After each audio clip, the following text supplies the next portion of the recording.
So we're starting this new reading log with Black Cat Volume 1. I recently got a bunch of volumes for a really good price. I was curious about this manga. It is because it says here, the world's most popular manga. This was printed back in 2006.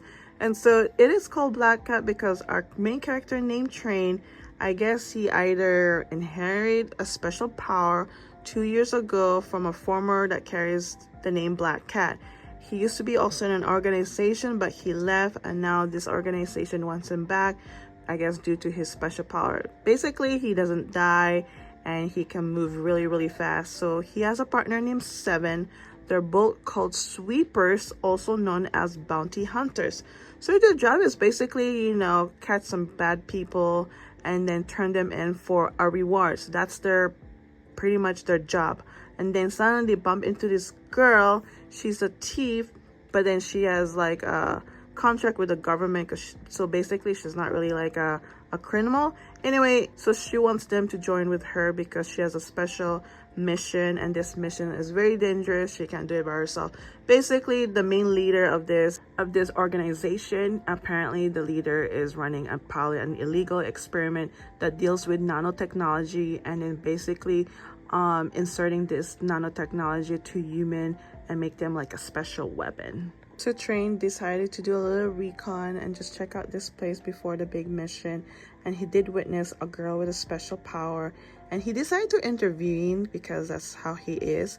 And then something went wrong. The girl kind of got lost and got outside of this place, and now she's roaming around the city. And then she actually bumped into Train's partner, and they kind of talk, and then he was not well aware that this girl is very dangerous. And then all of a sudden the bad guys came after her, and then his partner got of course severely injured. After that big incident, they decided to regroup. Now his partner is fine. They still want to continue on this mission because the girl wants the research, and then the boys wants the main lead because he has a bounty. So yeah, overall the story is not bad. I don't mind. It's just full of action, and the partners, they love to eat, and so it's kind of a little bit funny at the same time. But yeah, I can't wait to read more. I'm just glad I was able to pick this up because I'm not sure if this is out of print or just out of stock. But yeah, overall it's not bad. Here's the first volume. Now this first volume is actually the first printed volume, which was kind of shocking because it's very good condition, not much yellowing. And so here's some inside. I really like the illustration. It definitely has that early 2000 vibe. Can't wait to read more of this because it's a little bit mystery, and I kind of want to know more about Train's past, how he got his power, and the famous Black Cat and all. So yeah. All right, just finished reading A Condition Called Love Volume 3. Now, after reading Volume 3, I'm not quite sure if this is for me. It's just heavily romance about these two teens who started going out as a trial because our main girl, Hotaru, haven't felt love before, and so she wanted to give this a go. And so they started like dating, hanging out, and then the more they hang out, the more she feel like maybe this is love. So on Volume 3, she finally feels like maybe this is love because he just showed her a lot of things that she would never imagine, and so that's why maybe she's convinced that she really loves him. But at the same time, when it comes to him, I feel like he's just a little bit too much. Honestly, he's just all over her. He wants her so much, and in my opinion, he's just very clingy to her. Like he would come and see her wherever she is, and I don't know, I just find that a bit too much. She even admit that's a little bit clingy, but in her mind, it's very sweet and nice of him. But there are times they would take a break because they're, I don't know, they just seem unsure about a lot of things. But yeah, there was a part in this scene where I was a little bit uncomfortable because the way he said was like, when she finally confessed to him that, I really think I love you, and he's just super happy, and he was like, thank you so much because I really love you. I don't need friends and family. I just want you all to myself. So after that scene, it just made me feel like, okay, this is just definitely heavily on romance. I mean, honestly, like I do like reading romance, but this romance is a little bit too fast for me. I'm more like slow burn, get to know each other, might take time to finally like confess or have their feelings really out there. And I still find him a little bit creepy, honestly. That's what I said in the first 2 volumes. I don't know, the way he acts and the way he shows his emotion is just I find it a little bit creepy. There's something mysterious about him, and I don't know, like I feel like hopefully he's not gonna turn out the way I think he is. And so I still want to give this a shot because there's potential. I hope there's some potential, but yeah, overall it's not bad. Like again, it's a little bit too fast for me when it comes to romance. Alright, I just finished reading The Eccentric Doctor of the Moonflower Kingdom. Wow, I really like this story so far. It's a little bit funny, a little bit fantasy, a little bit mystery, and yeah, it does have similar vibe when it comes to Apothecary Diaries, because our main girl, she's eccentric, she's always getting excited on certain things. But yeah, she's an aspiring doctor. Just found out she's only 15. She actually performed her first surgery on this story as well as CPR.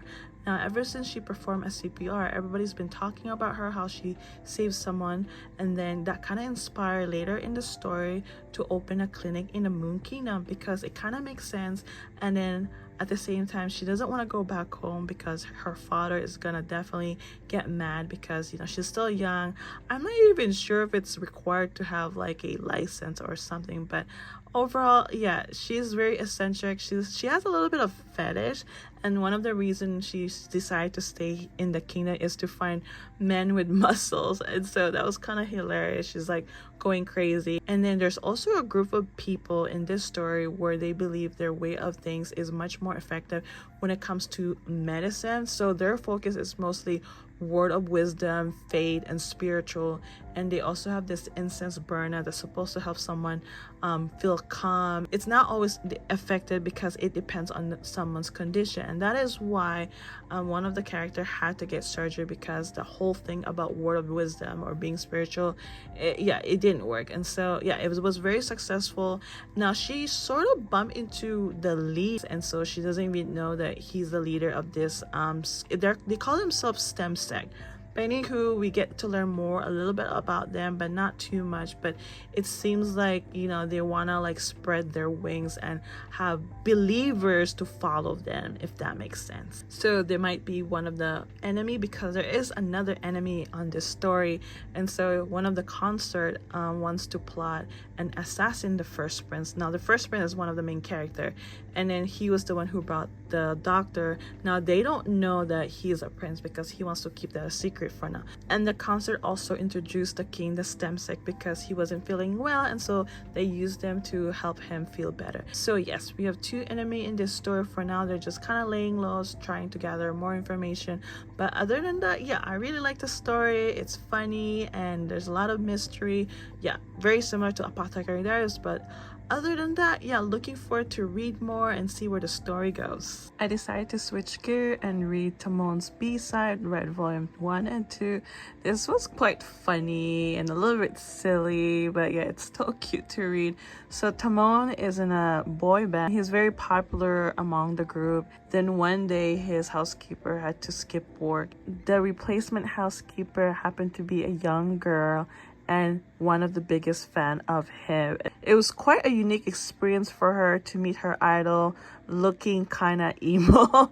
And so she sees something different from him, aside from, you know, having good looks and having really fun personality on TV, but in reality he's completely opposite. Now this housekeeper is motivating him to not be emo and just, you know, be you and just have fun, don't worry about what people think. So Timon has a very low self-esteem, so the housekeeper is really doing her best to just help him whenever he breaks down and he just feels emo or depressed. Yeah, it's quite a funny story. I really like it. I never really expected it to be like this.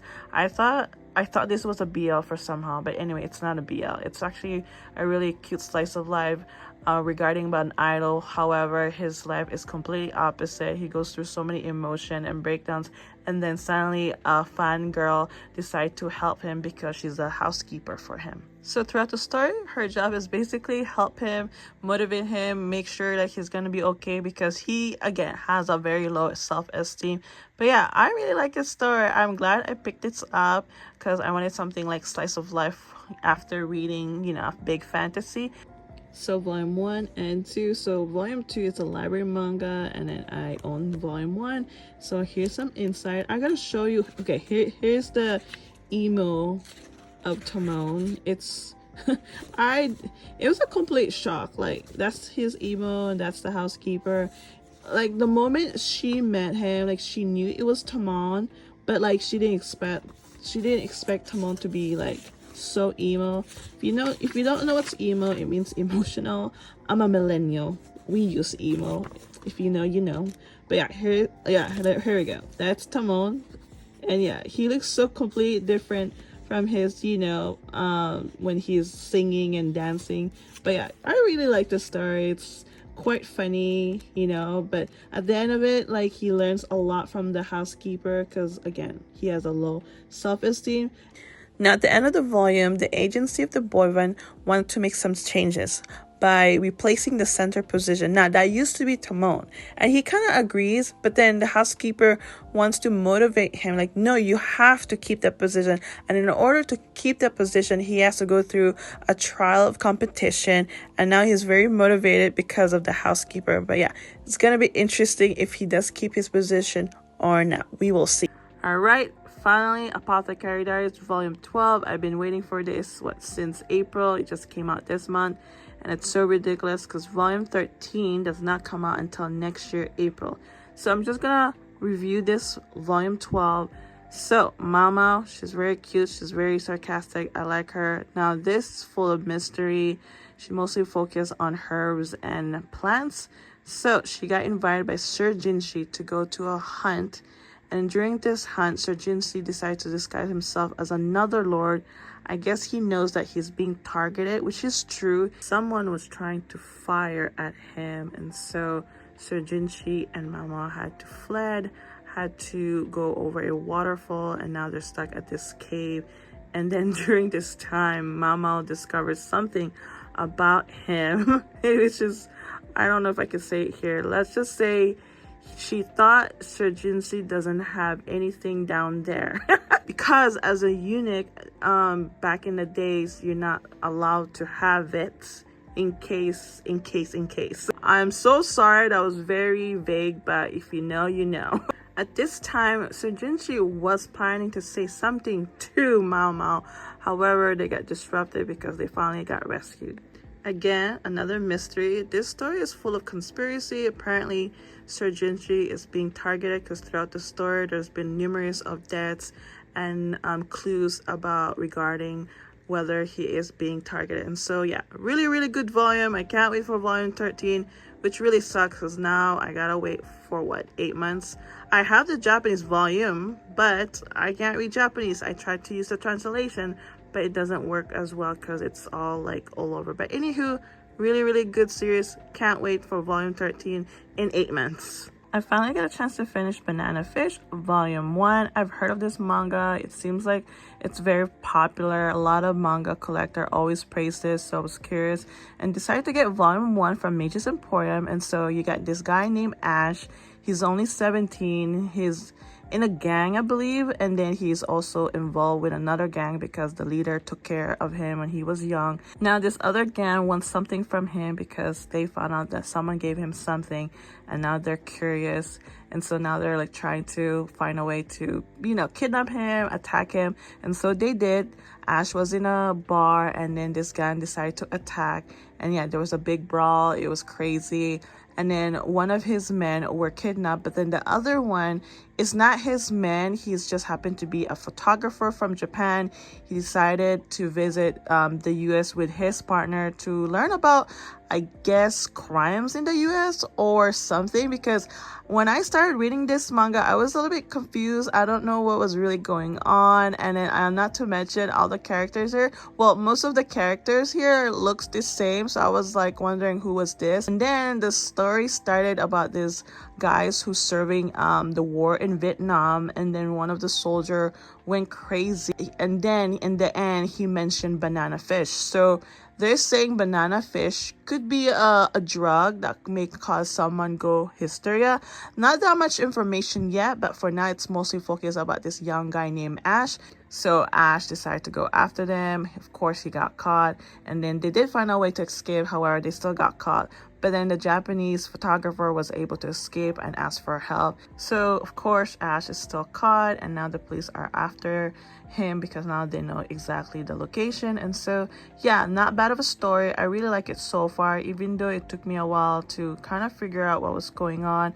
I like the fact that it takes place in the US because a lot of, you know, Japanese manga focus in Japan. And so yeah, I can understand why it's kind of popular. I don't really mind. So far, can't wait to read more of it to see where the story goes. Yeah, so it'll be interesting where the you know what is banana fish about. It could be a drug or something else. Other than that, really interesting story. I don't know if I mentioned this, but Ash has an older brother. He actually might be the one who went hysteria during his term when he served for Vietnam. It didn't show his face, but I think that is his brother. I could be wrong. I'm just taking a wild guess. So yeah, illustration is really nice. As you can see, it's a little bit different way of, you know, how the panels look like, because this manga came out actually in the early 2000. I didn't know this manga's been out for a while. I thought this was like, what, 5 years ago? But no, it's been like more than, what, 20 years or 15 years? But yeah, can't wait to read more, see where the story goes. Finally, Tokyo Aliens Volume 7 came out this month. This series has a sole release. I noticed it's the same who goes for Apothecary Diaries. It has the same publisher. I'm not sure because of the publisher or something else, but yeah. On this volume, you get the two sisters fighting. One of the sister turned bad, and now she's trying to just make so much trouble, and so the two of them started fighting. However, they needed to avoid something horrible to happen because these sisters are known for like destroying planets because of their power. And then unfortunately, the special Tokyo Force for aliens had to intervene, and well, they had no choice but to stop the bad sister, and you probably guess what's gonna happen. Then during the fight, there were these two enemies that decided to intervene, and so now we have new enemies on this story. However, there's not enough information. We have no idea what their agenda, but for now it's just a big mystery. And then throughout the story, our two main characters are just, you know, trying to go back to their normal lives, being high school. And yeah, and then at the very end, we get to learn more about like aliens, like how they are able to transform. So one can transfer to Earthling and one can transfer using a host. And then the last one is a parasite that take control a host. However, once it reaches like level 5, the body is just very controlled and it cannot be stopped. And so yeah, that can be really deadly. And so, oh my god, one of the like workers, I forgot his name, he's just suddenly like bumped into his old childhood friend. They were talking, blah blah blah, and then she was on her way, and then suddenly a lady bumped into her, and ever since then, like, she's been feeling weird. And then they also created this watch or electronic that can detect when a host is being controlled by a parasite, and that really sucks. It happened to be that childhood friend because of that lady that bumped into her. And so really sucks, because now that's how the volume ends, which is another sort of like, you know, like exciting, but yet now I have to wait for 7 months. Like, I had a hunch that was gonna be her after, you know, learning about the parasite, and then, you know, having that gadget that detects, you know, when a parasite takes control. I had a hunch that something was gonna happen to this childhood friend, because these two has been friends forever. And then, well, the guy used to like her, like fell in love with her, and now they're, you know, reuniting. Now he has to make that choice, knowing that his childhood friend is being controlled by a parasite. Like, but then it's still fresh. There's still a chance they can take out the parasite because there's different levels. He would need to tell her as soon as possible so they can remove that parasite as soon as possible. And so that's gonna be hard for him for sure. Like, oh, that really sucks. Guess we'll find out on the next volume, because, you know, that's how it goes, and the next volume doesn't come out in 7 months. And so yeah, I'm gonna patiently wait for the next volume. I'm actually gonna end this reading log. I don't know, this week I just felt very tired after work, and whenever I start reading a manga, I would start to feel so sleepy. And so I changed my like plan. Instead, I decided to just read like one volume here and there, and that's why I read Banana Fish, Apothecary Diaries, and Tokyo Alien. And yeah, like I don't know, I was just kind of tired this week, but anywho, I'm so glad that I still accomplished reading a bunch of volumes, especially a new series as well, Black Cat and Tamon B-Side. I think Tamon B-Side was unexpected. I didn't know anything about it, and yeah, I'm glad I read it because, you know, it was quite interesting story and quite funny at the same time. And oh my god, finally waited Apothecary Diaries and Tokyo Aliens. It's finally here, but now I gotta wait for another 7 months. But you know what? It is what it is. And then we have Banana Fish. Like, wow, it took me a while. It really took me a while to figure out what was going on. I finally got it. And yeah, it's super interesting. Can't wait to read more of that. Other than that, Black Cat was really good. A Condition collab. It's very heavily on romance, but you know what? I'm gonna keep reading and see where the story goes. I think it still has potential. And yeah, I hope you guys enjoyed this reading log. Thank you for watching, and I'll see you guys next time.